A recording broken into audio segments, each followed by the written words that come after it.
Hello everybody. So we are going to be making a video that's going to be basically just like feedback, right? This is just going to be feedback for the balance of the game. Um, I recorded this video once, and then I was like, wait, I just rambled for like hours, and nothing was productive. So I wrote an actual script this time. Good job, me. So this is right at the start of Season 4. It's been like 2 days since it came out, so pretty recent. I'm not going to go over too many of the new patches because or any of the two new balance changes because they're new and I haven't really had time for them. So we're here to more talk about design more so than numbers. So this is intended to be either the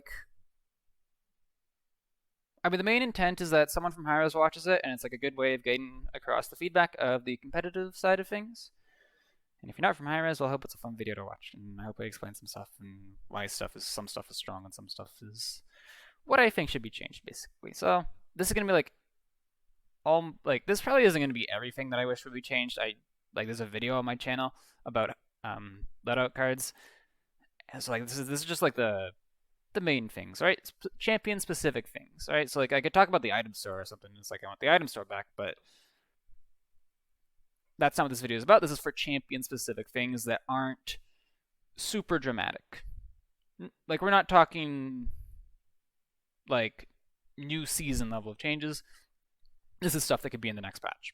So, that out of the way. We're going to go alphabetically because why not? We're going to talk about Andro. By the way, don't mind my builds. They're all bad.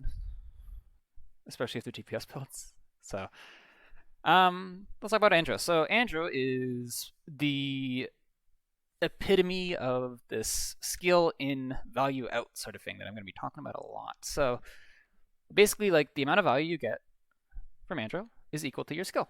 And Andro's in a good spot right now, right? Andro's strong. He has good numbers. And you need skill to use him. So that's great. If you're dying to an Andro, it's on you. There's always counterplay. It's very fun. Some people think he's busted, and I'm like, no, he is not. He is simply not busted, and that's rude. And I know I'm opening this up by saying something is not busted, and that a lot of people think is busted, and that's probably not the best look, right? But I swear to God, it's the only time I'm going to do that, and it's the only real time that I'm going to be rude because no, Andro is not busted. Andro is balanced. If you're dying to an Andro, it is your fault, and it's because he outplayed you and he's better. So easily vaultable. It's fun matchups because there's always something you can do better. There's also just a lot of good Andro players out there because Andro's fun to play. So they play a lot of them. They get good at them. So a lot of people think that these cards are busted and need nerfing. And Watchful I could care less about. But Power of the Abyss, why? This card is fine. Is it too pub stompy to hit a skill shot? This card needs skill to get value out of. If you miss all your reversals, you're not getting any value out of it. Even if you do hit it, let's say you triple dash at the enemy and you can reversal out, then okay, well you just used all your cooldowns and you're getting punished for that. Or if you do get your dashes back, but you're in a bad position, then you can still be shot, right? So it does not. These cards are fine. If you do think that bad Andro players are getting too much value, I think the card to go for is this one. This just gives him a lot of... He can miss a whole bunch and not really be punished. Which, I think this is balanced. I think this is fine. If you were to nerf Andro, this is where you hit him. Because this is, would be the least impactful, because, there's still, ammo cards, I guess. So, people used to run this. So, I don't think that... I don't think this needs nerfing. But I do think that if you want to take the feedback from a decent amount of people, that Andro's busted... Don't nerf his numbers. Just rework this card. I forget what it used to be. I think it used to be reload speed. That was bad, but don't make it that. I don't know what you make it, but please don't nerf his reset cards. That's not the way to go. That doesn't affect his skill floor. Ashe. So Ashe is not in a good spot in the meta right now, but that's fine. She just doesn't have great matchups into tanks. A lot of tanks are strong. She's fine. She's not good right now, but she doesn't need a buff because as soon as the meta changes and other things change, Ashe will be good again. Ashe is fine. She just doesn't have good matchups. Cool. She's pickable. If there aren't good tanks, like Ashe into triple DPS will be really good. Ashe into like a team with Ruckus will be really good. So she's fine. I know some people complain about her ult, but like, oh no, a character has a strong ult that's counterable by resilience and blast shields and is generally just like an ult that is strong on a character whose base kit is weaker. Like, oh no, no, it's fine. Her ult is fine. Like, if you want to touch the numbers on it, like whatever, I guess. But I do think it's a bit weird that she relies on 50% lifesteal and like an OB64 relic to be good, but it's not that big of a deal. Atlas. So Atlas, if you're like actually someone from high res, I hope you know that this guy was banned from the World Championships because of a bug. Which, by the way, is easily reproducible. Like, if you like just DM me on Twitter, it's in the description, and I will send you like how to reproduce it and video and all that fun stuff. And I think it's been reported definitely by I know at least by 2 people. So it hurts a little bit when you guys like say you compare, you know, cared about the comp scene and then this bug gets through, but it was like it didn't get fixed last patch. It's rough. Atlas is in a fine spot balance wise. He's really strong. He falls off to Rizzo, but you need to be really good at him. Like, if you're a bad Atlas, you'll feed, and case in point is me. I am bad Atlas. I feed on Atlas, so... something that does concern me a little bit is that a few patches ago, probably a long time ago, this card was garbage. This card used to be hitting an enemy with setback, gave you 50% lifesteal against them, which, like, that's just fundamentally not good. But then you gave him this, right? Like, and then all of a sudden that became like a mandatory 5-pointer in all of his builds, and that kind of worries me a bit because like that's a huge buff that I don't know if you intended to give him. So that kind of like makes me unsure of whether you guys know like why things are strong and what they do and like what the potential consequences of things are. So that's definitely something like talking to like good players / pro scene / high ranked could help a lot in.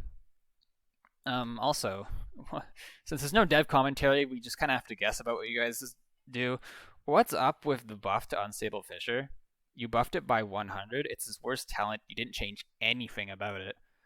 You buffed it by 100. Like, people saw this and like, what? Why? Like, I legitimately cannot think of a reason. The only reason that I can actually think that you guys would do this is because you think the talent is good, didn't want to buff it and make it OP because you think it's good, and you just want people to take a second look at it. But like, it's not good. So I like, what's going on here? Like, I'd love dev commentary to come back in the patch notes because I legitimately have no idea what you guys are going for here. Barik. Also, whenever I scroll down to the champions, it's because I'm scrolling down to my notes. Sorry. So Barik is like really strong. People thought he was like really bad and weak, and then the meta progressed. Woo. So basically, Barik is insane. He's been banned. Like, I was grinding ranked earlier today at twitch.tv/thefishnet with my good old buddy Penguin, and we were kind of pounding. So, lots of blue in here. Barik was banned most games. Like, Barik is really strong. And the difference between like him and Inara that I kind of want to highlight, because Inara used to be like the best main tank by a long shot for the longest time, right? The difference between Barik and Inara is that Barik actually like does damage. Barik can walk at things and kill them. So Inara was like, she's just gonna live, and Barik was like, I'm gonna win point because like you can't stand on it because I'm gonna shoot you and threaten kills on you. So I don't know how you nerf him because he is definitely super strong.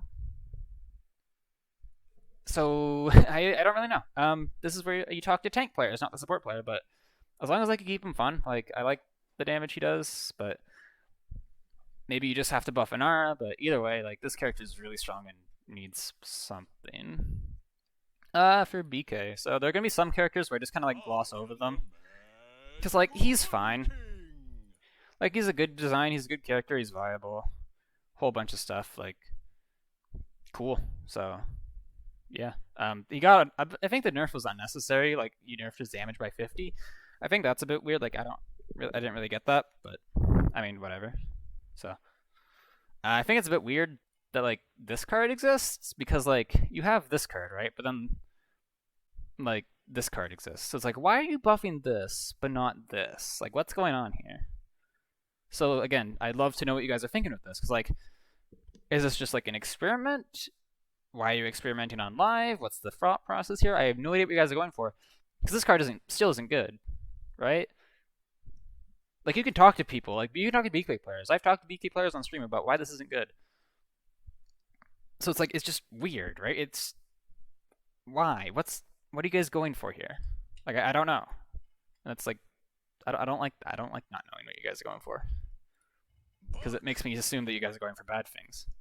Buck is in like the same spot as Ash with bulk up, where like it's strong, but it's not meta, so it's not really played. So cool. That's it. Like, he's not meta, but he's strong. He's playable. He does what he does. If you want to mess around with like Ensnare and Bounce House and like try to make those more playable, then go for it. But it's up to you. I wouldn't mess around with Bounce House. I think there's a lot of Bounce House players, so it's already kind of strong in some matchups. So maybe Ensnare. Ensnare's kind of like discount Bounce House, so I don't really know what you do there, but Cassie. So Cassie is like, whenever she's played, she's always like quietly the highest damage in the lobby. So, but she's never like she's like, she's not broken, right? She's not broken, but she's very strong. But she's not broken in a bad way, or she's not strong in a bad way. So cool. Thank you for adding Exaction back. Exaction is like super fun. Everyone loves Exaction. Good stuff. Megaton's a bit annoying sometimes, but like, other than that, like, I have no complaints about Cassie. And now we get into Corvus, who is our first pocket. So I'm going to be talking about a lot about supports, because I play support. They're very dominant in the meta, and I've got a lot of feeling about pockets because they were meta when I was like competing in the pro scene and when I played in PPC. So basically, they're not fun to play against for anyone. So why are they in the game? Why is it still in the game? Right? Why are pockets still in the game? Corvus is okay. We'll talk about like what makes Corvus a pocket, but like, it's a pocket. It's not fun to play. It should be removed, right? So, like, you just killed your esports scene, right? Let's be blunt. You just killed your esports scene. Part of the reason was like it didn't work out as well as it could have, and like, I don't want to get into that, but I mean, if you do want to get into it, I like talking about the stuff, like the game and how the comp scene is feeling, and like, if you want to talk about like that stuff, like how to rebuild it maybe, but because I know you like Smite has Avi, right? Or she got a title, or I don't remember, but like, if so, like, there's no one really who handles like the comp scene for you guys, as far as I know. So if you guys do want to talk to someone about the comp scene and like the higher ranks and all that stuff and how those people are feeling, then I'm biased, but I think I would be the person to talk to. So I'm like helping with running some tournament, not running, but like casting some tournaments. I got 7th most votes in AOC running. I've done like community stuff, and this sort of, I mean, this video is already feedback, but yeah, if you wanna talk to the competitive side at all, then message me. The point is, no esports scene, so the resources can go elsewhere, right? And if you have more resources, then your tolerance threshold for bad things should be stricter, right? And like, you could keep Corv in the game and it wouldn't like kill the game. Like, it's not the worst thing in the world. Like, it wouldn't ruin it, but it would make the game more fun to play, right? Corv is not fun to play against right now. So there's one change that I think you guys can make that would help a lot, right? Because Corvus fundamentally is always going to be a little bit of a pocket because he heals across maps through walls. Unless you change that, he's always going to be a little bit pockety. And like, by the way, through maps or across maps through walls, being able to heal anyone, like someone anywhere at any time. Oh my god, that is. Oh my god. Oh, how? Why did you guys add that? But it's gonna make him like always competitively viable, like pretty much regardless of his numbers. And if you want to talk about more about that and why, then like message me. I like talking about this stuff. But basically, the thing that moves him from being a healer who can pocket to a pocket is lifesteal. So The marks at base are just like they're just like anything else for healing, right? They don't do much healing, so it's not a huge deal that they can go through walls across maps. I mean, it is a big deal, but like in ranked, say, it's not like that big of a deal. It's just like a Dama snipe or like a Pip chucking a Megapod across the map. It's like, I mean, the mechanical requirement isn't as high, so it's not as much value, right? So the thing that makes him the pocket is the lifesteal, right? So like the grand design is a really cool idea, but lifesteal is just like oppressive to play against. Like from round one for supports, for other DPS, it just tilts the matchup in their favor. So it's like, why would you not pick this guy, even if his healing isn't great? It's like, ugh. Lifesteal makes him a pocket. Removing lifesteal from his kit doesn't change who Corvus is, and I don't think it affects his viability too much. Like he can still do his across maps through walls thing. So speed is there too. Like it doesn't do anything for the Corvus player, which is like always a bit weird. And it's technically like pockety, but it's not like oppressive and like someone moving a bit faster isn't like unfun to play against. Lifesteal is, but so yeah, just lifesteal could go. I like to see personally. I like to see grand design just like keep the self-sustain bit of it, but remove the lifesteal. So it's just like heal yourself for damage that your mercs do. But that's the way I'd like to see it go. I'd also like to see his numbers changed a bit to so that you get rewarded more for better merc management. Because right now, like, you don't have to manage mercs correctly. You don't have to manage them well. So like, there's no real incentive to, because like you get like very little extra healing out of your mercs. So some incentive there would be nice to encourage like skilled gameplay rather than just I'm gonna mark my 2 DPS and forget, right? So last thing about Corvus is Dark Gifts. What do you change about Dark Gifts this patch? Just the HPS, right? Okay, so that's a tiny buff, right? So first of all, Spread and Influence is your healing talent. Stunning Visage is your DPS talent, right? So what's Dark Gifts? It's not going to be your healing talent. It is fundamentally worse than that's not the button. Then Spread and Influence, right? It's just not going to. No, it's not going to work unless you like break the numbers. It's not going to be your healing talent. So what is it then? Is it going to be like utility? Like, what are you going to do with Dark Gifts? Because it's not going to be a healing talent, and I feel like you guys are trying to push it the way of a healing talent. It's not going to be. So, like buffing the cooldown reduction is cool. The healing's a bit weird, but like I just don't know what you guys are trying to achieve with this. Like, where is someone going to play Dark Gifts besides when they're on a new account and they're grinding Corvus to level 8 so they can get the good talent, right? So Dredge. Dredge is cool. I think it's a really good and clever decision to make the bounces consistent. He's got like a lot of sustain, which can be annoying for some characters, but honestly, I don't think that's too much of an issue. Like, I'm just nitpicking. Speaking of nitpicking, I'd really like to be able to like hold down a button for hurl, because like pressing the button over and over, like small thing. Like, I'd like to be able to hold down the button for hurl. That's that's all I got about Dredge. He's cool. Next in characters that are just kind of cool.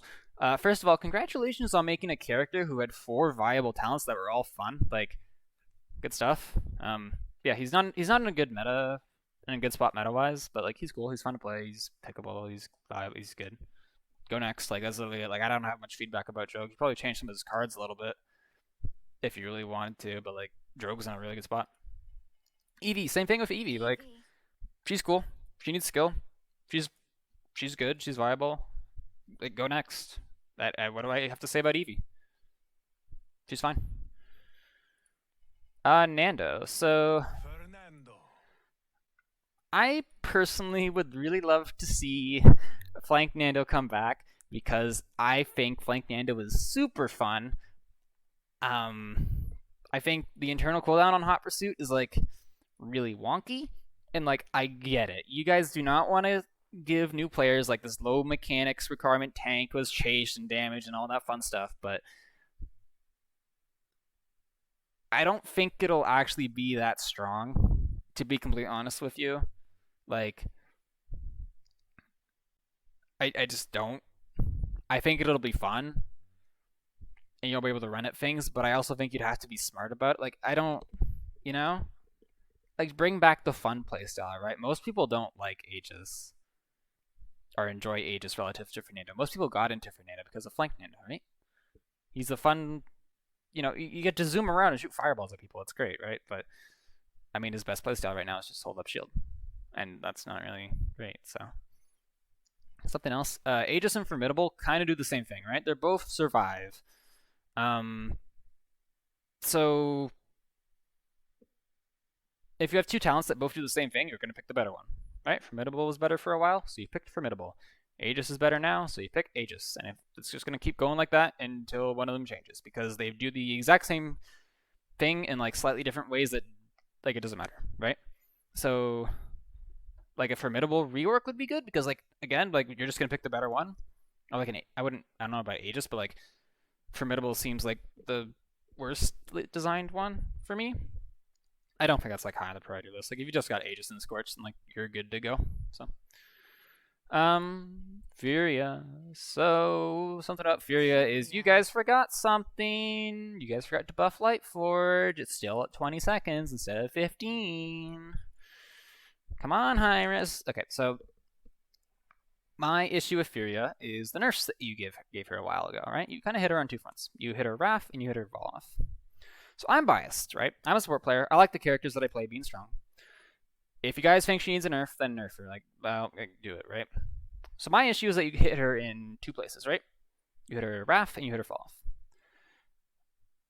Why is Wrath there, right? Why is Wrath a mechanic for Furia, right? There's two options, right? You're trying to prevent DPS players from just picking Furia and just playing her as a DPS. Or you're trying to make healers still have to heal, right?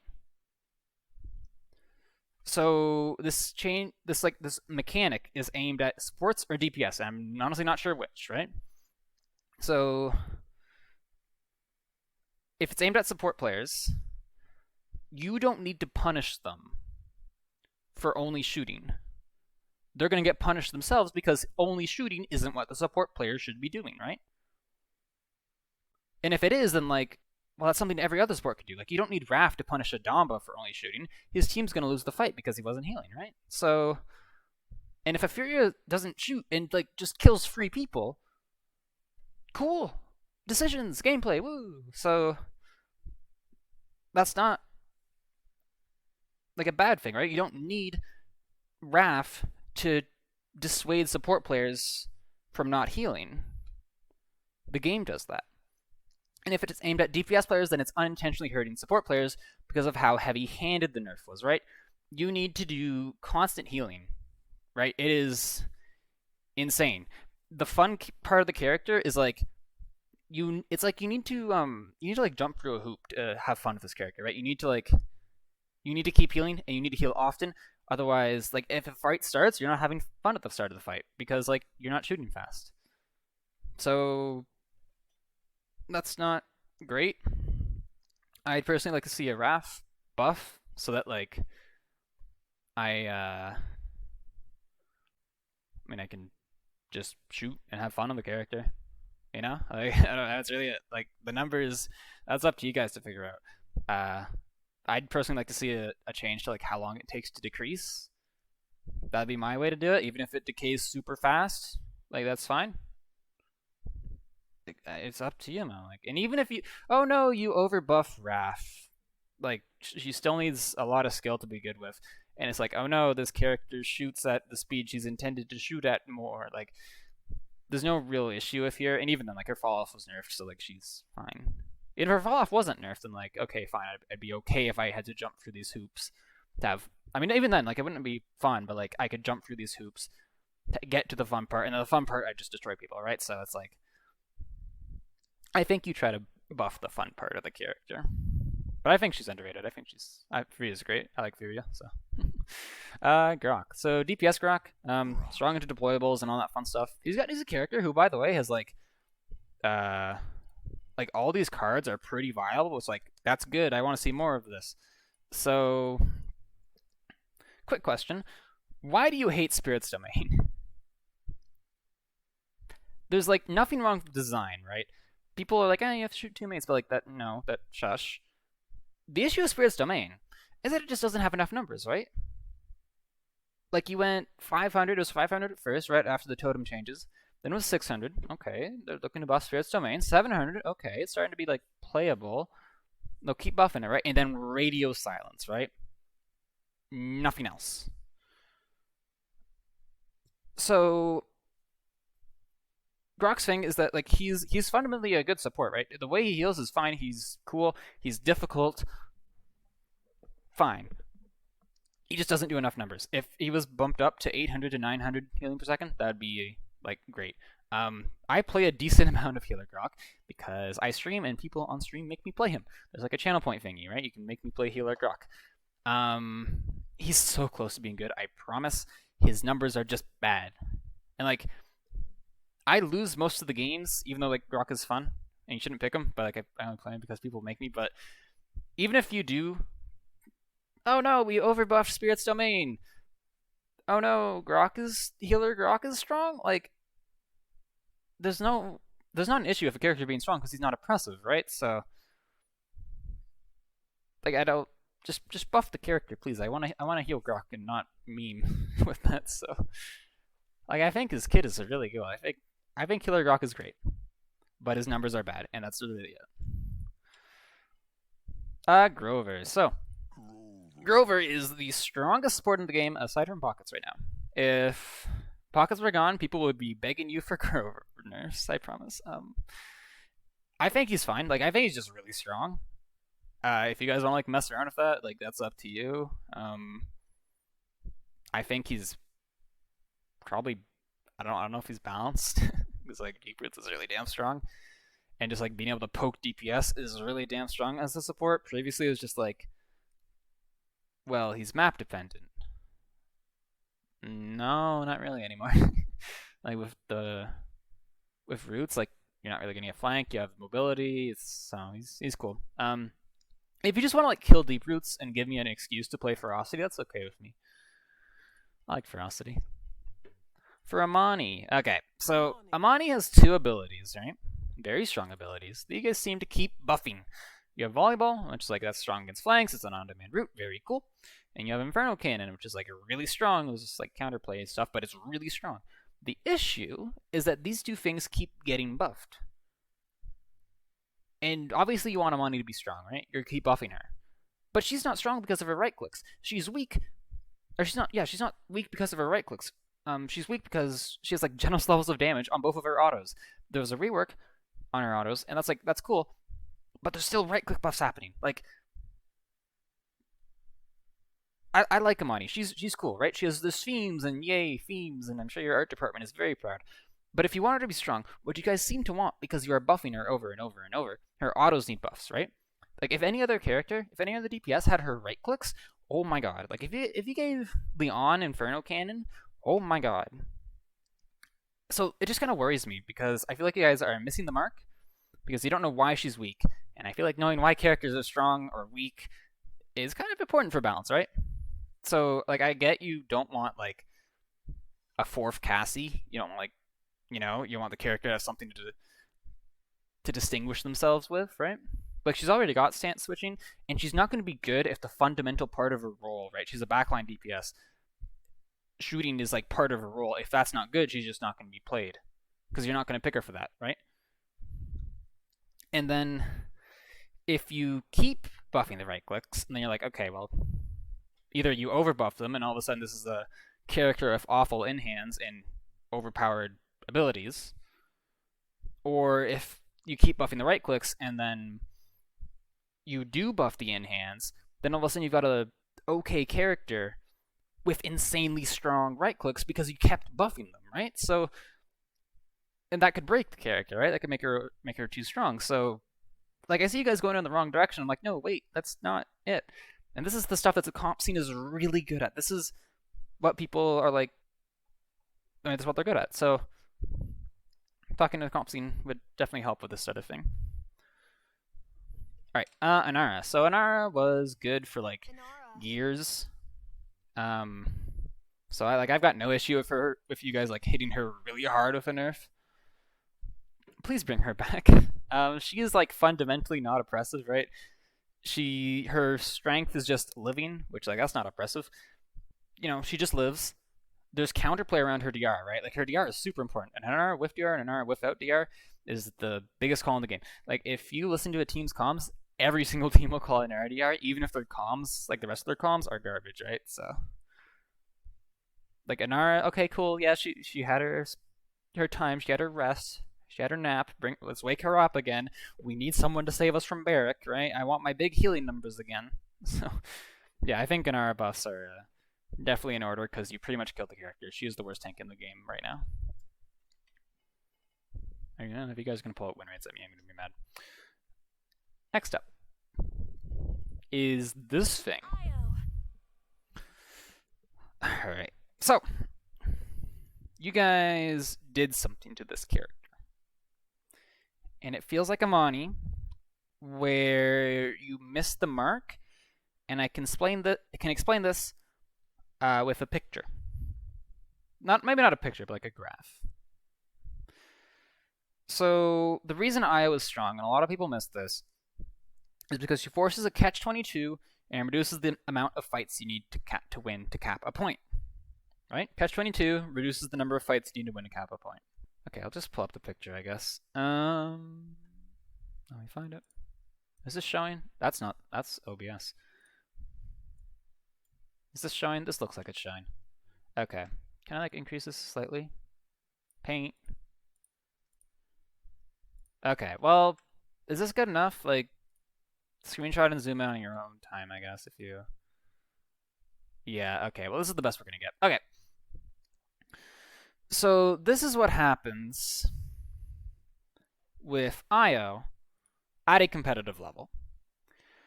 There's like two sides to this. One is like put Luna on point and you 5-man rush, and this is just if you 5-man rush. This is the other team's. This middle part is the other team's response, and the bottom row is if you win or lose the fight. So if you put Luna on point and you 5-man rush, you force the other team to do one of two things. Either they take the 5v4 while cap is even, right? Like the main tank and Luna will be fighting, and there's a 5v4 happening in the offlane. Or you take a 5v5, like the main tank goes and helps with the fight, but Luna's still on point. And okay, let's say we take the 5v4, cap is even, and you win the fight. Let's say that the team with Io wins the fight. So both teams will get a decent amount of cap, and the next fight wins. Right? That's strong.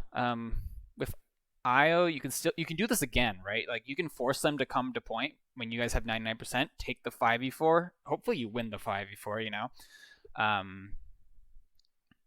And you just go again, right? Forcing them to point means that you can take that 5v4 really easily. And in competitive play, this is for competitive play, right? You should win a 5v4. If you lose the 5v4, let's say, first fight, put Luna on cap, their main tank stays on cap, you run at them, and you lose. Like, okay, well, you lost a 5v4. But you get a retake, because Luna was on cap. Cool. If you put Luna on cap, run at them, and their main tank peels, and you lose the 5v5. Cool, you got lots of cap, and you get a retake, right? Both teams will end up with really high percent of cap, the next fight wins. And you can, again, start it from the top. If you get a 5v5, you're winning cap, cool, you win the mid fight. You win the fight while you're capping. And it's also important to know that like during these next fight wins is like sometimes it is one fight, like the fight goes on for a long time, like sometimes one team can hard zone or something, but mostly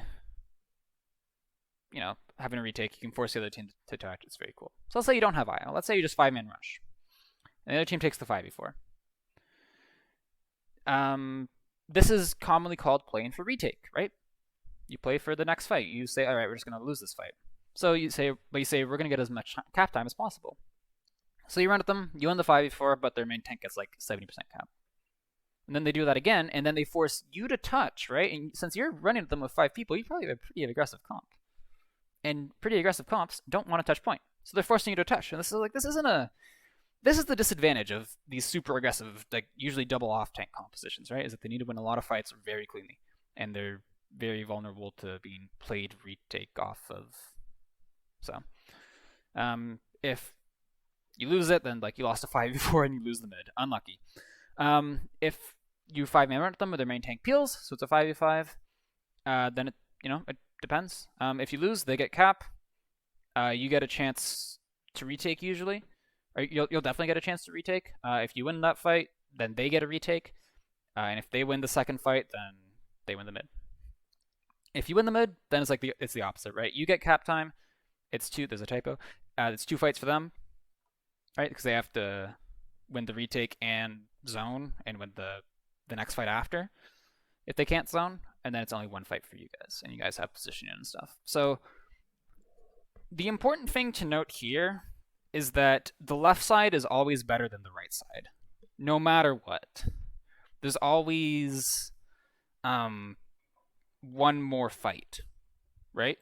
Like here, it's like, okay, cool, we won, right? Over here, we won. Here, it's just, no, you just won the mid. You don't have to win 2 fights here, you just have to win 1. For here, well, this is a 5v5. Yeah, you just have to win 1 fight. You get a retake if you lose the next fight. Here, you don't get a retake if you lose the next fight. Here, both teams get a lot of cap. It's even. Here, you just lose the mid fight. And here, both teams get lots of cap. And this is the other, only the other team gets a lot of cap. So IO is never bad in this scenario where you can 5-man run at them. The only reason she was not permanently picked every single game, or permanently banned every single game, is because she's the damn squishiest character in the game. And if you early pick an IO, and the other team goes, alright, cool, and then they take Ruckus or something, you just die on cooldown, there's nothing you can do about it, which, like, that's not great character design, but the point is that, like, at a competitive level, if you want the IO to die, the IO dies, right? And that doesn't happen with other supports. That just doesn't happen, right? You can't just say, oh, we're just going to kill the Grover. No, the Grover's going to, like, Spider-Man away, or pop his ult, or pop Q and, like, hit a root, or IO just dies. She just dies, right? Her mobility is garbage, her damage is garbage, her stun is inconsistent, her ult is, like, inconsistent. She just dies, right? At a competitive level. So IO just, like, makes every fight better, right? Every single fight makes her better. That is ranked. Or that's competitive play. In ranked, people do not have that level of coordination. So Luna either turns into, like, a turret in your backline, which, like, she's going to be this patch, or oh my god, my main tank is, like, competent, and then you actually get, like, some level of that sort of chart where it's like, your main tank is playing aggressive. If their tank is on, you force that catch-22, where, like, neither decision is good for them, and it's never a fight that's not in your favor. It's always at least even. And if they don't know if you got a main tank and they don't know how to play around Luna, then it's just like a turret and a substitute main tank if they die or, like, leave. So it's not actually that strong in ranked. Like, it's strong, yes, and it changes how the game is played, but it's not game breaking, right? Just like Atlas Wall is game breaking, but that's fine. Like, ultimates are game breaking, that's fine. So in ranked, Luna's very, very strong, but not to the same level of competitive play. And, like, she's strong. And that brings us to DR. So in ranked, DR is most of her strength, right? There's a lot of mistakes in ranked. People mess up a lot in ranked. DR just says, no. You didn't. You live. You can emote in front of 2 people, get IO pocketed, and then get out. If you think that's exaggerating, you can go through some of the clips from my Twitch channel. So, like, it's different from healing, right? It's different than just healing people because it's more it's just better, right? It's more effective. It's DR. It is insane. It's also not counterable, right? And it's healing too. So if you're an IO player and you can, like, identify the important moment in a fight, and you can, like, say, all right, well, our Ashe just dashed in. This is where the fight's gonna be won or lost, and you hit that Ashe with a pocket, you're pretty much guaranteed to win the fight. Like, just straight up. Like, the Ashe is not gonna die, right? The Ashe is gonna live. And, like, that, like, crucial moment there, like, that's gonna make or break the fight. So, like, DR is insane. Even if someone's, like, taking a 1v1, right? Let's say someone's taking a 1v1, you hit them in the out pocket, they win that 1v1 now. So that's strong. Let's say your tank feeds. No, they didn't. And it's different from healing, again, because it's more effective and it's not counterable. So DR doesn't do anything for the IO player. It's unfun to play against, first of all. Just like to watch someone get pocketed through everything that you've just done. To hit someone with like 6 shots and just like have them live despite being like a squishy. And it's like, this is also the main reason she's strong in ranked, right? So, and I'm sure you're thinking, oh, but yeah, but we nerfed Luna, right? I'm going to read the script. At the highest level, with the nerfs to Luna, the option of having your main tank stay point and play for retake becomes stronger if DR was gone. Because the 5v4 wouldn't be as difficult because you wouldn't have a hyper-pocketed DPS like running. Like, if you just like say, alright, BK, go kill their team. And they hit them, like this is, again, competitive play. So you hit them with the IO pocket, you just say, go get him. And then your BK is like, alright, I don't die. I can walk at them. Woo! Bop, bop, bop. And then he kills everything, right? Because he's IO pocketed and does not die. Again, he can emote in front of 2 people and get out. It's absurd. So without that pocket, the 4's team, right, the team that's like has their main tank on point and doesn't have the IO, it's better for them because, again, Luna health got nerfed. Dog will die eventually. If the other team just lives, it's really awkward. And DR being gone would, DR being here, first of all, is part of the reason they died, because like DR is so strong. So that niche of like Luna, abusing Luna, that's why she was played, right? That's part of why she was strong in ranked, and it's why she was played in competitive play. So basically, to summarize, Luna, super strong in competitive play, strong in ranked, the reason she was played. DR, strong in competitive play, super strong in ranked, unfun for both. So removing Luna, but keeping DR, removes the reason she was played, but keeps the unnecessary and unfun part. And I really don't like that decision. Right? Because like you're removing the reason this character's played, and you're keeping the part that people hate. That's not essential to our kit. If you want to talk about like lower levels, yeah, like sure, DR's like unfun. Luna's like strong, doesn't get as much value because the fights are like slower. She just kind of like drags on fights. But like yeah, this patch like there's no reason to pick her. Yeah, there's no reason to pick her. And those 5-man rush comps, like you might as well pick something with a better ult, because your ult is going to be like a Furia ult or a Ying ult or a Dom ult. It's going to be more impactful than DR. Lifelink and sacrifice buffs are cool. Like those are cool, I guess. But like again, DR is just the worst. What I would have liked to see is keep Luna the way she is and rework DR. It is unfun. Not the reason she's, the way she, like, it's unfun. Why she's strong in ranked. Part of the reason she's strong in competitive play, but isn't essential to who she is as a character or to her viability. If she doesn't have DR, she'd still be played. I just don't think she would be as oppressive because she's not a great healer aside from Luna, right? So you could just like draft a better healer and like either survive the 5v4 long enough to play off retake, or just take the 5v5 and just try to win it. So it after more counterplay because it's a nerf to something unessential. The last thing I want to go over is a protector's bug, technically. So I like to stress the wording on these cards while not using Moonlight. This card is that too, right? It's regenerate 10% Moonlight every 1 second while within 30 units of Luna and while not using Moonlight. So there's something off here, like either the description's wrong or like there's just something wacky. Like it's not super clear, and a lot of people think this card is good, and it would be good if it was what it said, but it doesn't do what it says, so it's just kind of not very clear. Anyhow, on to the next support that I have issues with, Jenos. So, first of all, I'd really like to see some build variety in this guy. Like, there's not much. All right, so pockets. Woo. So Jenos is like a really simple character, right? His fundamental design is he's a heal and forget and go have some fun sort of character, and that's a quote from your patch notes show. But he does not fulfill that, right? The reason he's good is because of Lumi. It's like Whoa, Jenos is good because of Luminary? No way. So here's why Luminary is an issue.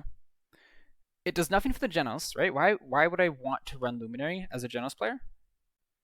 It messes up the skill in, value out sort of thing, right? Like I auto aim heal someone and then they get a game defining buff and like my DPS just like have a huge advantage in their fights.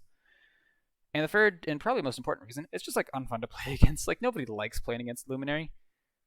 It's just the worst. Like it makes your DPS matchup so in your like if you enjoy trying to like compete and you enjoy trying to win, this just says no. All of a sudden everything is not in your favor. Sucks to suck, bud. If you wanted to fight DPS this game, you can't. So like that's really it, right? Like even if you could balance it, like I know you nerfed it this patch, why would you want that to be in the game? Why would you want Luminary to be in the game, right? It's even with the nerf, like nothing I said changes, right? It still does nothing for the Jenos, messes up the skill and value out, and it's not fun to play against. So like I want to play Jenos. I want to play that heal and forget, go have some fun sort of character, right? The fun for Jenos comes from his movement. Like you can play from anywhere, right?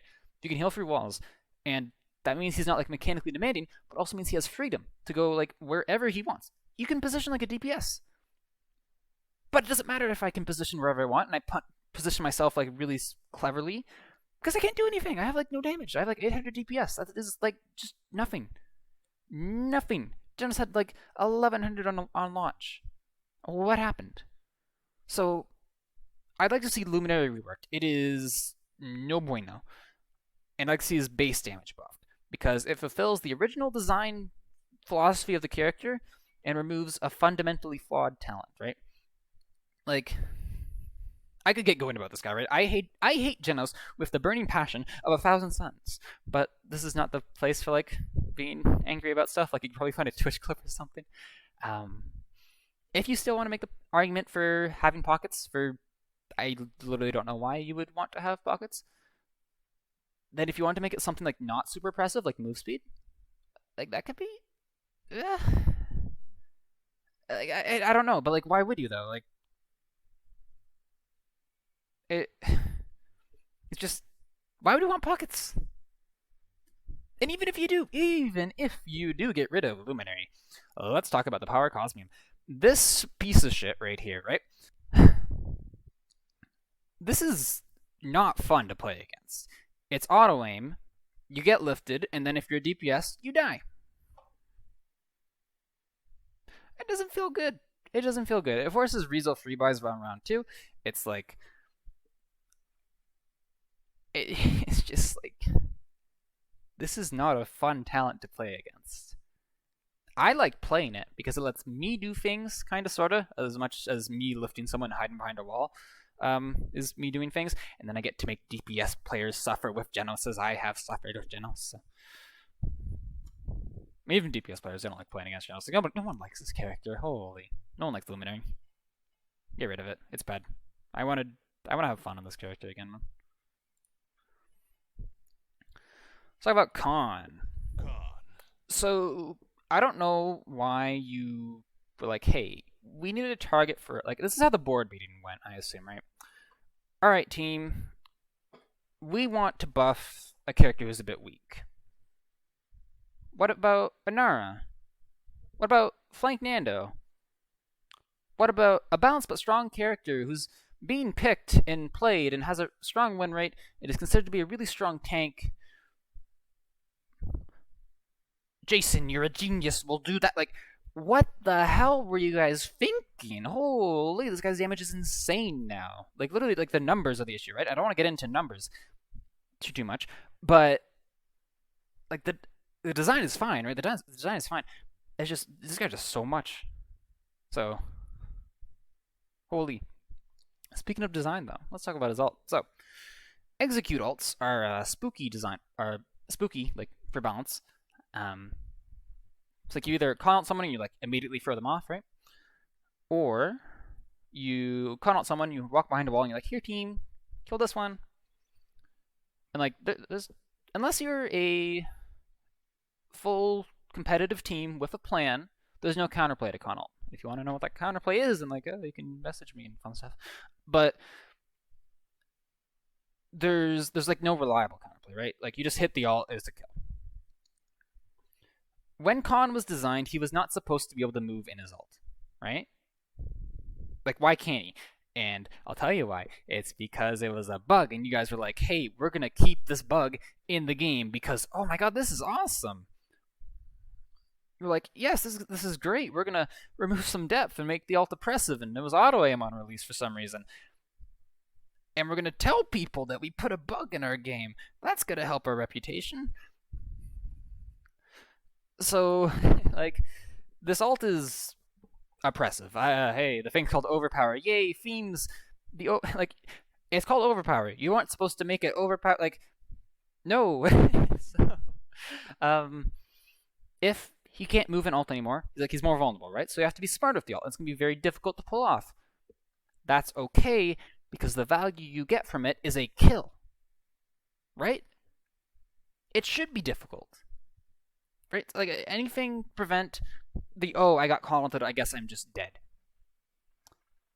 If you get like, oh, that was really, okay, well, I mean, fuck, I got call-ulted, but that was like a good call-ult, then like, that doesn't feel as bad. Right? Also, small thing with his ult, so when he ults, there's a hit, like the hit scan, shot, check, like a hit registration marker, I don't know what to call it. It checks if you hit your shot, there's an animation, and then it pulls people in. And that's weird, because with like ping and people playing near walls, sometimes what will happen is it'll look like they got pulled through a wall. And that's frustrating. So, like, he'll hit the shot, they'll walk behind a corner while the animation is playing, and then they'll get pulled, and it looks like they get pulled through the wall. So, if instead they start getting pulled as soon as that hit scan shot reg check, finishes, they start getting pulled. Even if the animation is like playing at the same time or whatever, it would just make him feel like less cheap, because like it just doesn't feel good to get. Even if you know when the ult checks if it hit, getting con ulted and pulled through a wall just doesn't feel good. So let's talk about Kinessa. So Strix doesn't exist anymore. So Kinessa kind of just dominates the sniper maps, which like that's not a Kinessa thing. But oops, you hit Strix a bit too hard. The only issues I really have with Kinessa is that like she kind of shows like hitbox issues, like getting hit around a corner when you can't see the Kinessa, or like getting randomly headshot when like what, it just doesn't feel good. But like that's a hitbox thing. So the only thing I have about Kinessa is like True Grit. Like I don't know how this card didn't get nerfed. Like this is insanely strong. It is not fun. It makes her super strong at close range. Like it's not necessary to her being strong at long range. You can buy life if you really want. Like this shot is, it just makes her good at close range, and that's really all it does, and it's broken. It's really, really strong. So, I'd like to see a nerf to it. For Koga. Alright, Hyras. Our evil mojo. I thought we reached an agreement. I thought we said alt charge talents weren't good. What's this? I mean, I also thought we said CCR cards weren't a thing, but what's this? Now, if you know anything about me, and you know the competitive scene just a little bit, you might find it a little bit funny that I'm talking about Blood Reapers, since that's one of the best counters to a composition called Pirates, which I'm going to make a guide to that team comp sometime within the next 2 years, so subscribe for that. So, look, Mom, I'm a real YouTuber. I'm asking people to subscribe. For Koga, I don't know how you balance this guy. Like, I don't know how you balance him with crossplay. Like, I don't know how you make him pickable on PC without him being busted on console. Like maybe something with the claws. Like I don't know. The last thing about Koga is like embody death. Like this is such a weird alt description. Embody death. Okay. Lex. So remember that that nice quality of life change that you guys gave to him like a few patches ago, where like instead of his mark being somewhat random, it goes to the highest kill streaks. So that wasn't a quality of life change. That was a gigantic nerf, right? So Lex is strong because he fights DPS well, right? You mark DPS, and you run at them like you have walls, and you have your lifesteal, and it's like a lot of lifesteal. It's like probably too much lifesteal, but it's really cool. And he fights DPS. And the highest kill streaks are usually tanks and supports. So he kind of just like disappeared off the face of the earth one night, right? Like, this is why talking to your comp scene is good. I feel like you genuinely wanted to give Lux a quality of life change, but that ended up being like a gigantic nerf that, I mean, pretty much killed him. So, like, and that sucks, right? Because Lux is cool. This is one of the characters that Lumi just like Luminary Lian hits a little different, but I think Leon's well balanced. She's cool. The only thing that I have about her is that auto aim, despite being like really weak, doesn't feel good to play against. Like, I mean, Alacrity can get a bit memey. You hit 3 buttons and then you get 1200 damage for free. But like, I mean, it's not unbalanced, right? This is well balanced. It's the higher level. I don't know about lower levels because maybe that matters. But it's like if someone kills you with Leon auto aim, it's like, all right, good job, shitter. Maeve. So Maeve is like low-key broken in my opinion. This character is real strong. But she needs a lot of skill. She's good. Like I don't think you should change Maeve right now. Yay, good job. Compliments. Koa. I feel like Hook has just been like a pain in the ass for you guys to bounce. Hopefully you got it this time. Way back when you gave him like damage on dash, I would have like base damage instead, because like now pluck is potentially really strong, and you can't like go back because then like shot hook shot spin kills a squishy, and like there's nothing they can do about that. So this is another quality of life change that turned into like a major buff, right? Sort of like what happened with Lux. So this is another reason to talk about the comp scene. He got nerfed. He feels balanced this patch. Feels a bit weak if anything. So that's cool. Damba. I like this character, if you couldn't tell by the levels. Right? I like this one. I need to change my skin. Somebody requested a different skin.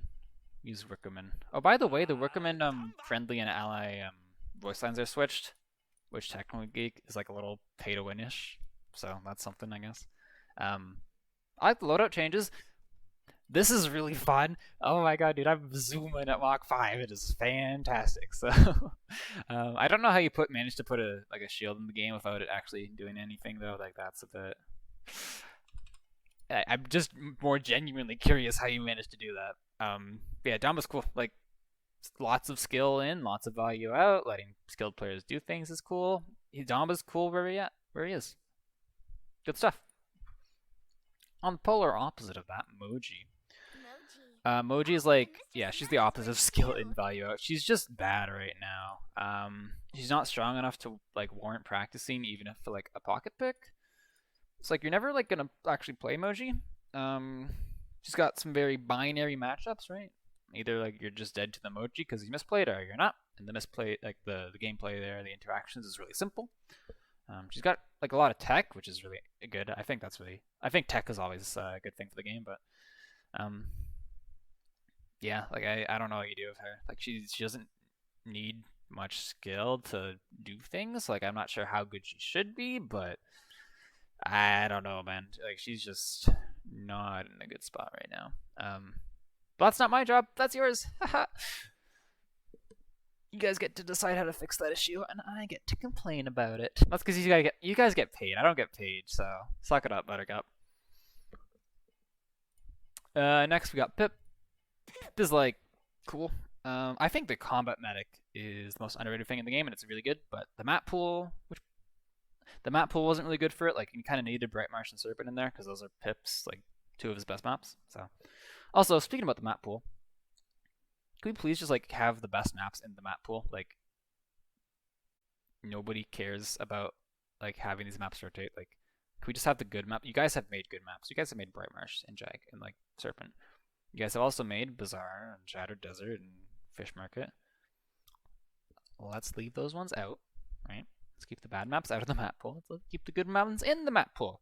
Because if you're playing on fun maps, the game is more fun. If you're playing on unfun maps, the game is less fun. Woo! So that's just my take on it.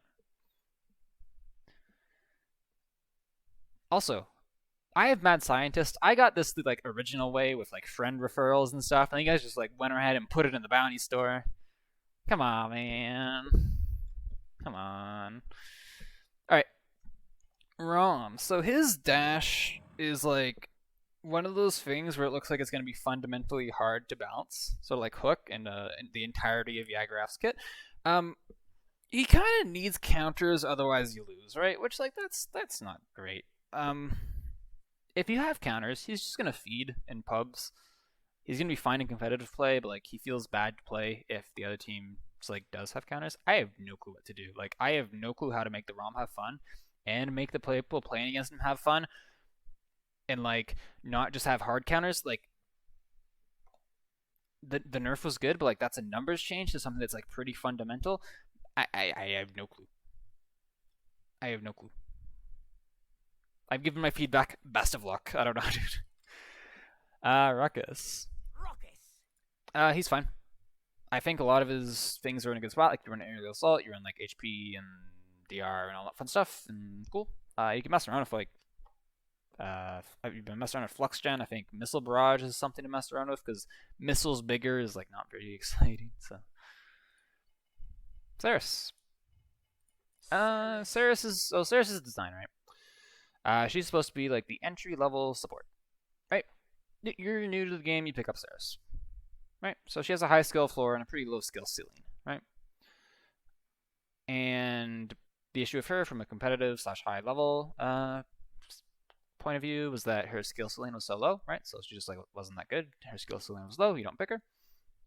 I think the change to her alt card gives her like a niche and raises her skill ceiling without raising the skill floor too much, so that's cool. The Q nerf is a hard nerf to just about every talent because it does less, right? It's probably a buff to like lower level Soul Collector players. But at a high level, you wanted that effectiveness for Soul Collector in your duels, in your fights, to stay alive, to actually finish people off. You wanted it for support as well, because you used Q. Well, you could use it for sustain. It's better at sustain now, but like you also have just like have a sustain card and can out of combat if you really need to, or you can still use it for sustain. It's just on a long cooldown.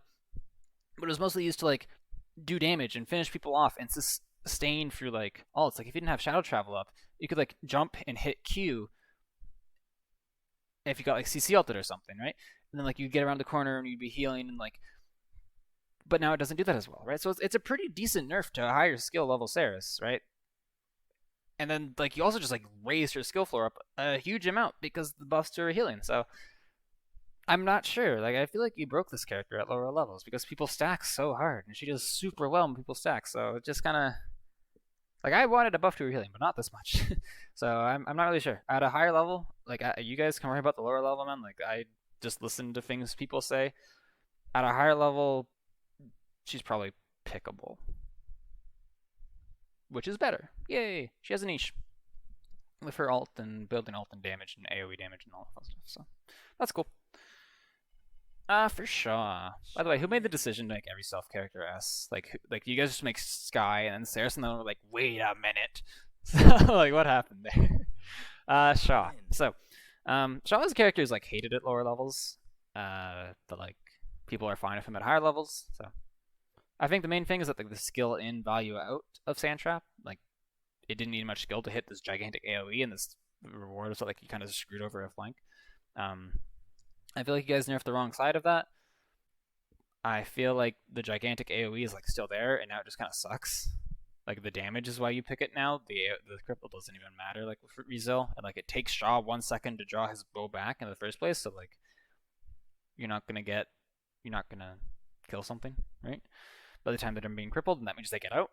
So it just feels like you nerfed the wrong side because like that reward is fine, that anti-flank is fine. It's just it's counterable by Rezil, and Sha already falls off really hard. And like if you just remove the AoE, like it just all of a sudden it's something that does really well and takes a lot of skill, right? So now it doesn't do much and it doesn't take any skill, or it doesn't make much skill. So something that's weird about him is that there are 2 cards. That's not it. This one, Wanderlust, is always better than Poise. So like it's just kind of weird that these exist. Like they both do the same thing. So a bit strange.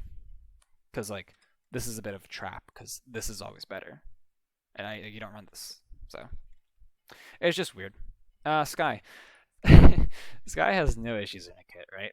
But she is the Twilight Assassin. She's assassin. She's an assassin in her lore. She is a flank, but like that's not who Skye is. Skye's the close range damage dealer with a heal. But she's an assassin. If you ignore all that, she's well designed. She's fine. But people are like, but she's an assassin, and they're trying to make her work like that sort of solo flank assassin-y style, right? And it's like, no, that's not what the kit does. You guys gotta put yourself on a hold here. That's rough, bud. I don't know how you make that work. Sucks to suck. At a high level, she's fine, right? She's fine. She promotes deathball comps that are like a bit unfun to play against. And they're like kind of boring, right? Just people grouping up is kind of not much depth there. Not super fun to watch, but that's unfortunate with Skye. For Strix, he's fucking dead. Strix. Like his damage is just not there. It's not there. I would have preferred a tactical retreat nerf, which is like the speed on stealth. Or even like the ammo card if you really wanted. Because like his mobility and his straight up backline dive was like the unfun parts, like the reset. Like you just get away with so much nonsense on this character. So like I don't have an issue with a fire rate nerf. I would have preferred a tactical retreat nerf first, and then like if he's still an issue, then you nerf his fire rate. But it was really heavy-handed, right? Like this character is dead. Like, so, like I feel like this character's like his run rate's gonna go down. You guys are like, yay, we hit our targets and all that fun stuff. But like you guys, this was like instead of a surgery, this was an amputation. Like yes, he's no longer unfun to play against. Yay, but that's because he's awful and he's bad. Like I don't think there's a scenario where you pick this guy unless like, I don't think there's a scenario where you pick this guy. Like he's just outclassed now, so it's rough. It's rough. For Talus, Talus is like the same issue with like crossplay, right? I don't know. You can balance around punch, maybe, but he's kind of the same as Moji, where his matchups are kind of binary and boring. But I mean, honestly, a matter where Talus can just go in and kill things is not great. He works super well with pockets, so I think he will maybe need a buff. But like again, crossplay, I have no idea.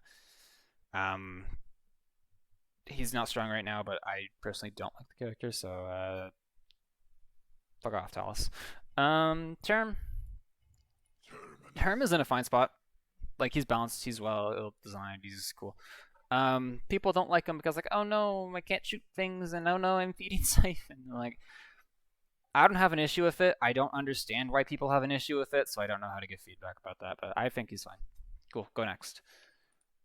Tiger. Tiberius. Tiger's really strong right now. That's fine. He's like not oppressive though. His sustain is really good, and his slow is kind of obnoxious.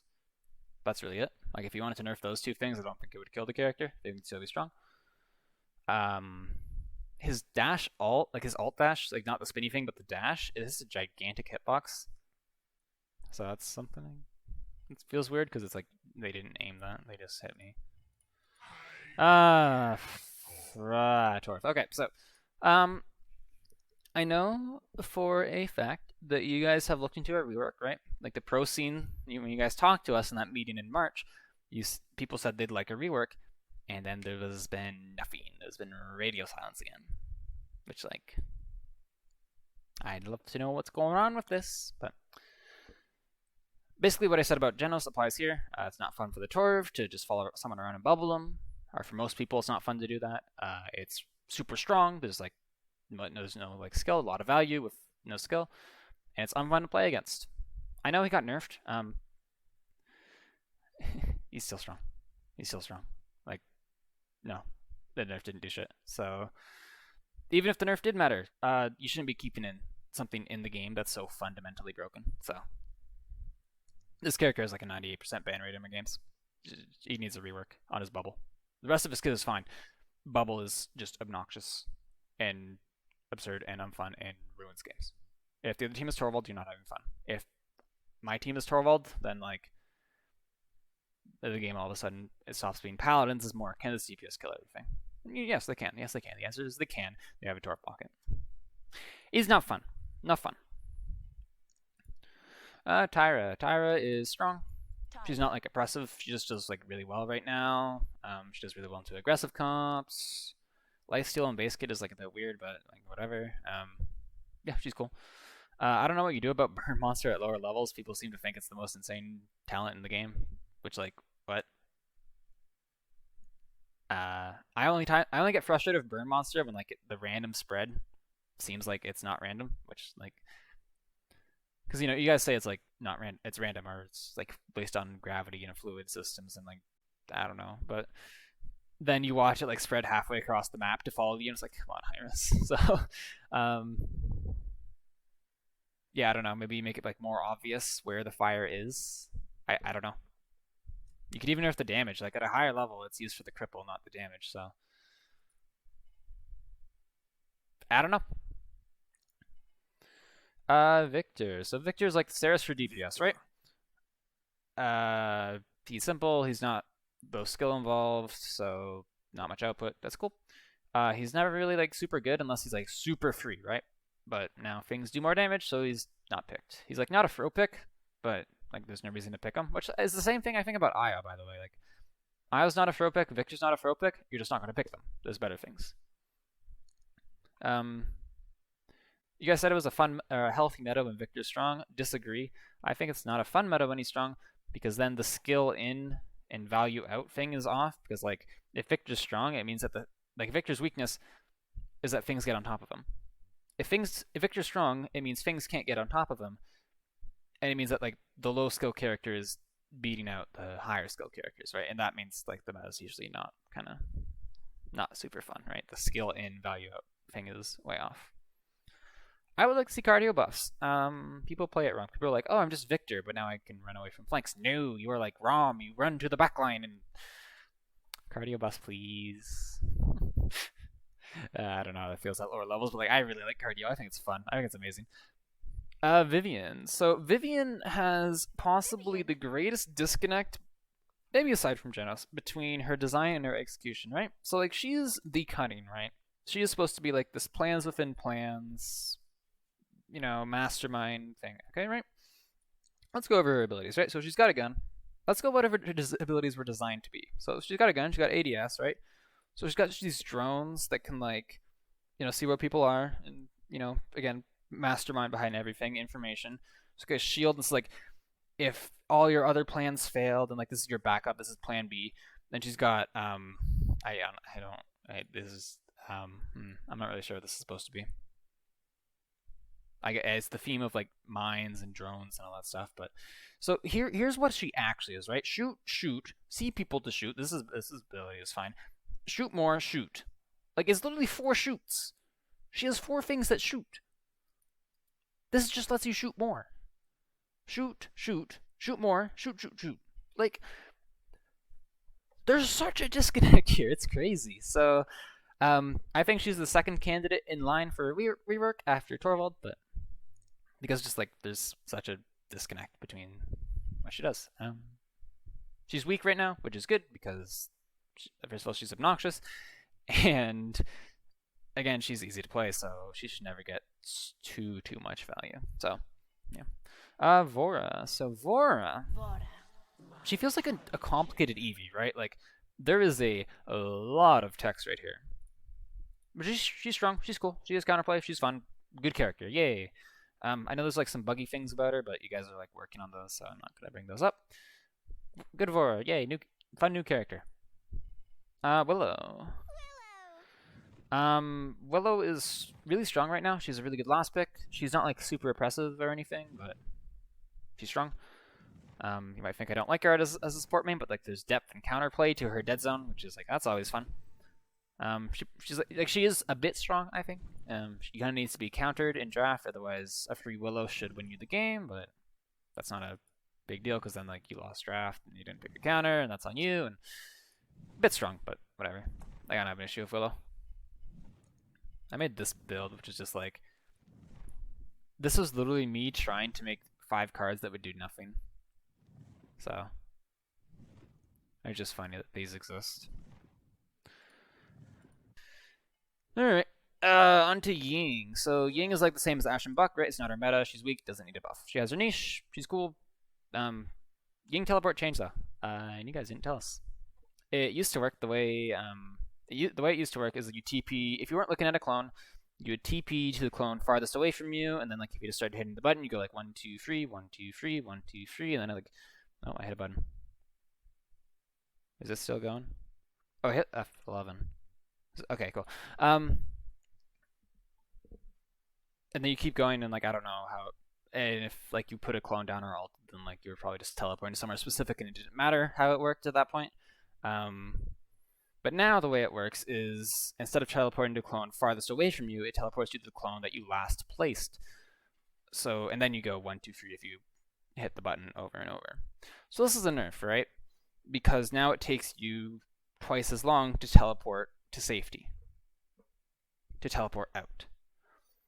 I don't know if this was intentional. I don't know why you guys told us. What's going on here? Like, I don't know. You just nerfed a character for no reason without telling anyone. And I don't know if it was intentional because it's like super obscure, right? So it's just weird, right? Also, I don't know how you managed to make a cult around resonance. Like resonance people are literally like insane. It's definitely something. So anyhow.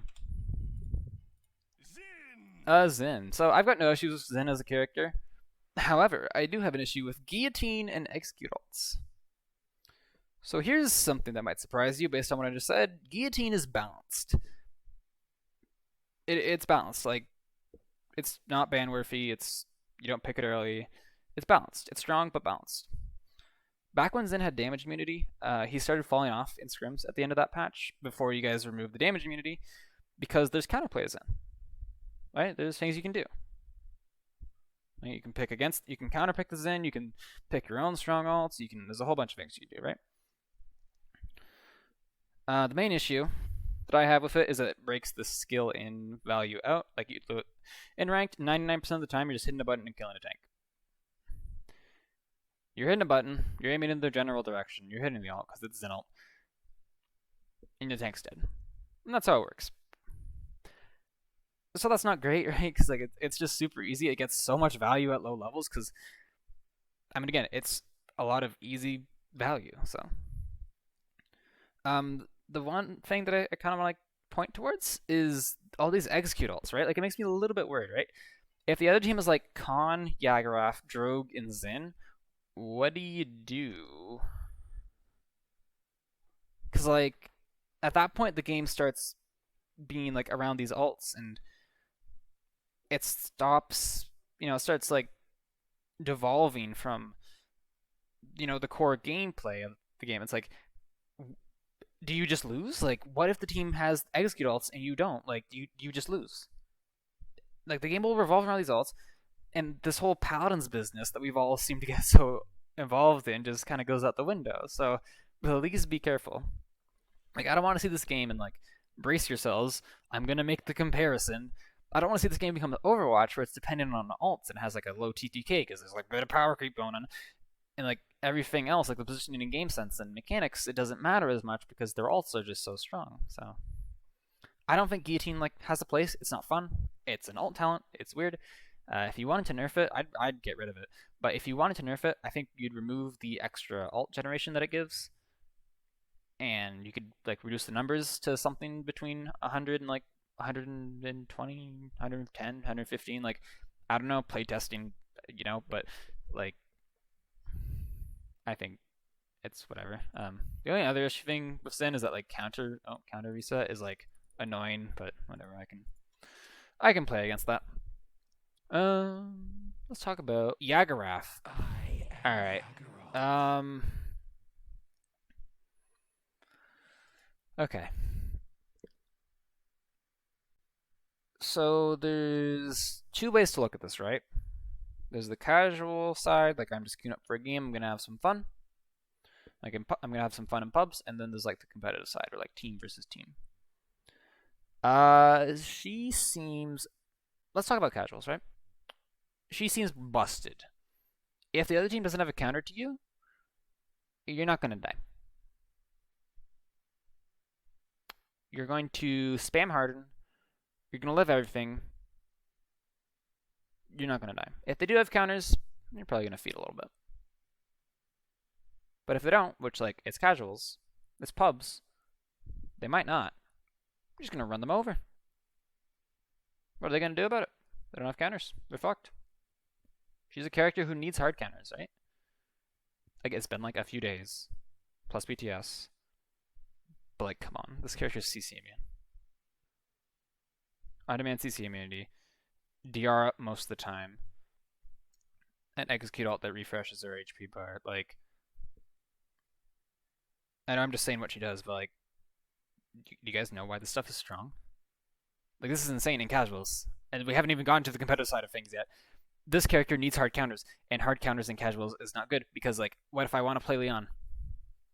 Hey, I'm gonna boot up Paladins Champions of the Realm, my favorite game. I'm gonna play Lian, and the team is Yagaraf, and your team doesn't have counters. Like, sucks to suck, bud. You're getting rolled this game.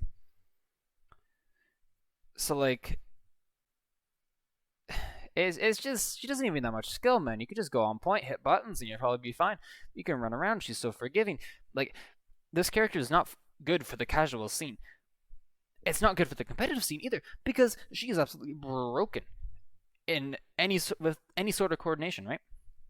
Let's say you're playing on a Serpent Beach, and the other team is a Yagaraf and an Andro, and you have like some backline, right? Some backline support, DPS off tank, right? Let's say that Yagaraf goes to your backline. You're like, okay, cool, we're gonna use our CC abilities on her, and she pops Harden. Right? So, okay, she does this. Let's say we're gonna use Dredge ult on her. We have like a Dredge, right? We're gonna use spam thing. She uses Harden, or she just tanks it, right? And like, okay, cool. We're gonna spend all our abilities on the Yag, and okay, we kill her. Good job, right? Let's say she has follow up, right? Let's say the Yagraf has follow up.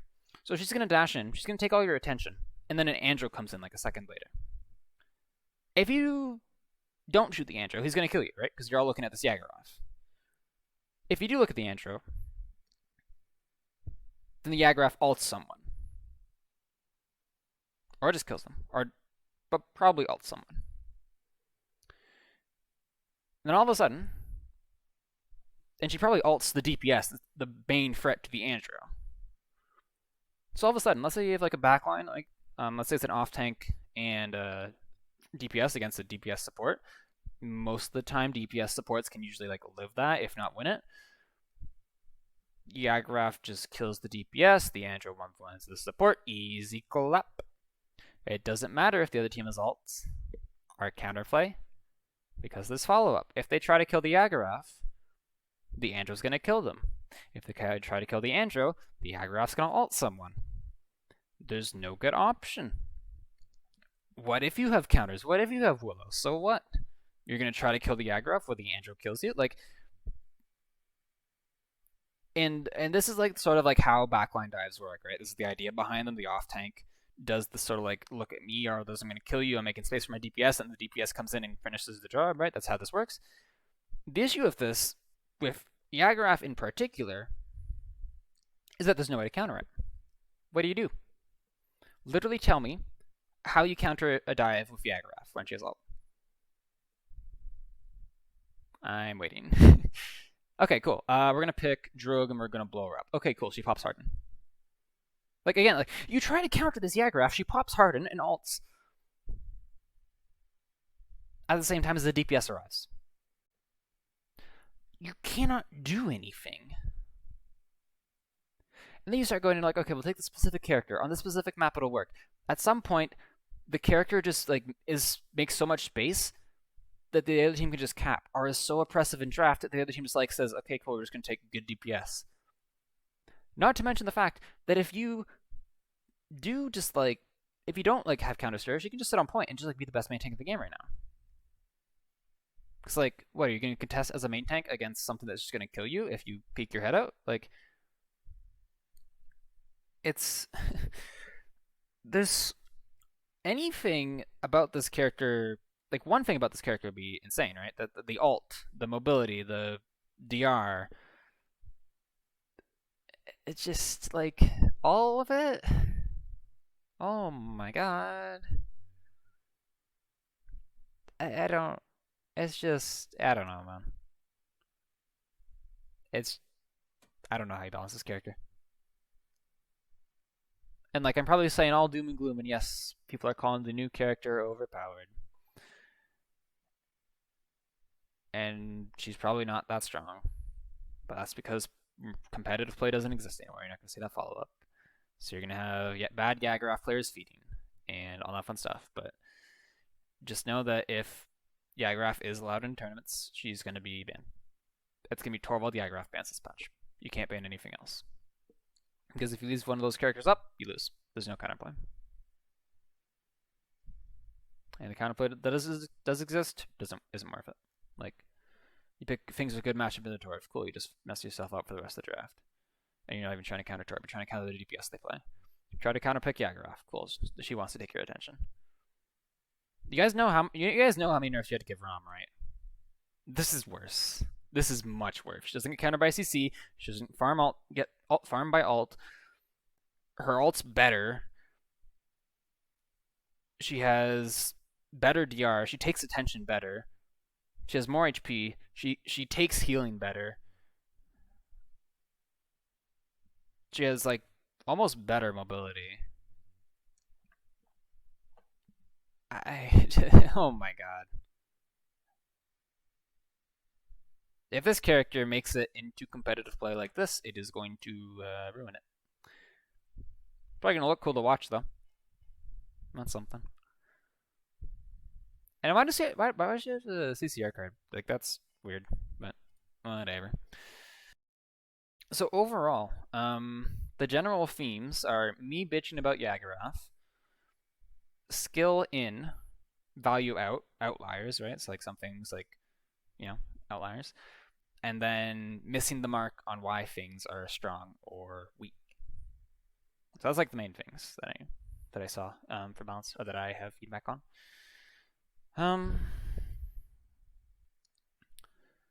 One other thing that I want to bring up, right? So I'm in computer science, I like game design, I like making stuff, right? I watched GDC talks, and someone from Hi-Res gave a talk about map design. As an old talk, and it was up a while ago. And he talked about test maps, and basically how you made the conclusion that your competitive community is pretty much separate from your casual player base. As a competitive player, this would have been great to know. I would have loved to know this, right? To have some sort of communication. I think talking to your community is a pretty cool thing. And then you can go into like Romanova saying Paladins is a casual game, and I guess like context, and I get what you were saying. Most of the player base is casual. Yes. But drawing the conclusion that they're separate is weird. Because, yeah, they are to a point. But it's not like people just jump into the competitive scene first. Like, everyone starts as casual, and then they grow to love this game, and then if they enjoy the competition, they enjoy competing, then they move to the competitive scene, right? And what does the competitive scene want, right? Server fixes, balance, multiple things to be viable. They want supports from the esports scene, communication from the developers, balance mostly. I mean, servers probably right now, but balance. And are these things that the casual scene doesn't want? Like, I get balance is like a different between elos, and it's tricky. But like, pockets have been in the game for years, right? So it just sucks when you guys ignore the competitive scene, because you are. You haven't listened to this complaint that people have had for months. And our servers, which has been around for 300 and something days at this point, since they got messed up. So, and if you do care about the competitive scene, right? If you do care, what you said you do, then prove it. Show us, and listen, and prove that you care. I'd love to get like some communication going, or some changes for balance, or anything. Anyways, hopefully if you're from Evil Mojo, you got something out of this, and maybe we can talk about things. And if you're not from Evil Mojo, then I hope you enjoyed watching, and I will see everyone next time.